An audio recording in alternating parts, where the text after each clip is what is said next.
BBC Antiques Roadshow expert confronts the dark legacy of slavery through ivory bangle. The emotional encounter between Ronnie Archer Morgan and the owner of the ivory bangle on Antiques Roadshow was more than just an appraisal. It was a reckoning with history. The engraved names, the chilling descriptions, and the weight of human suffering embedded in the artifact left both the expert and the audience grappling with a past that cannot and should not be forgotten. Uncovering the truth behind Prince Jemmy of Grandy. The inscription inside the bangle, Prince Jemmy of Grandy, a good trader, suggests a figure complicit in the transatlantic slave trade. Historical records indicate that many African intermediaries, often from powerful coastal kingdoms, collaborated with European traders, supplying captives in exchange for goods such as firearms, textiles, and indeed ivory. The term honest fellow etched alongside Jemmy's name adds a grotesque irony.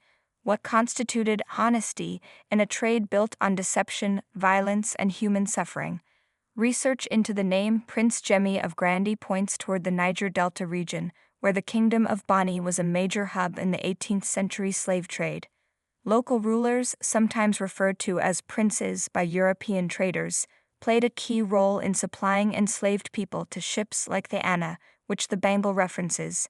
The voyage in 1782, carrying 535 enslaved Africans from Bonny to Montego Bay, would have been one of countless such journeys during the peak of the trade. The ship Anna and the Middle Passage. The mention of ship Anna, 1782, on the bangle provides a direct link to one of the darkest chapters in human history, the Middle Passage. Records from the Transatlantic Slave Trade Database confirm that the Anna was a British vessel that transported enslaved Africans to Jamaica, a British colony where sugar plantations demanded brutal, unrelenting labor. Of the 535 souls aboard, historical accounts suggest that at least 10 to 20% would have perished during the voyage due to disease, malnutrition, or abuse. Ivory bangles like this one were sometimes given as tokens to European traders or African collaborators, serving as macabre souvenirs of their business. The fact that this one survived centuries later, bought innocently at a house sale for just £3, underscores how the relics of slavery still linger in everyday life, often unrecognized. Ronnie Archer Morgan's personal connection to slavery.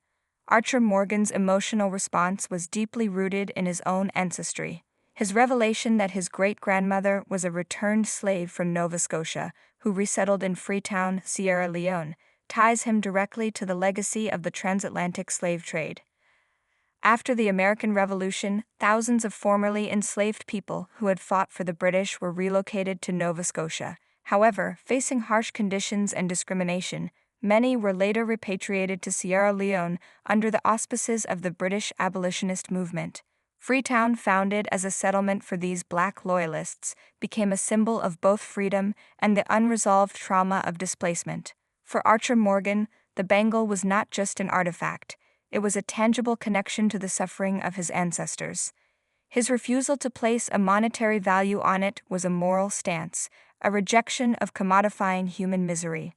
The ethical dilemma of valuing objects with painful histories. The Antiques Roadshow moment raises a broader question: should artifacts tied to atrocities be appraised at all? Museums and historians increasingly grapple with how to display objects linked to slavery, colonialism, or genocide. While some argue that these items must be preserved to educate future generations, others contend that assigning monetary value risks trivializing their significance. Ivory, in particular, remains a contentious material, banned in many countries due to modern elephant poaching, yet still circulating in antique markets. Archer Morgan's stance reflects a growing shift in the antiques world.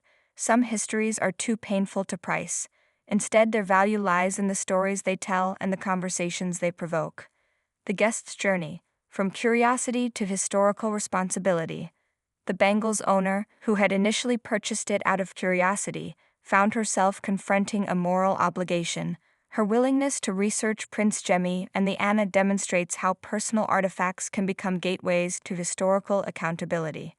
Tracking down the full story may prove difficult.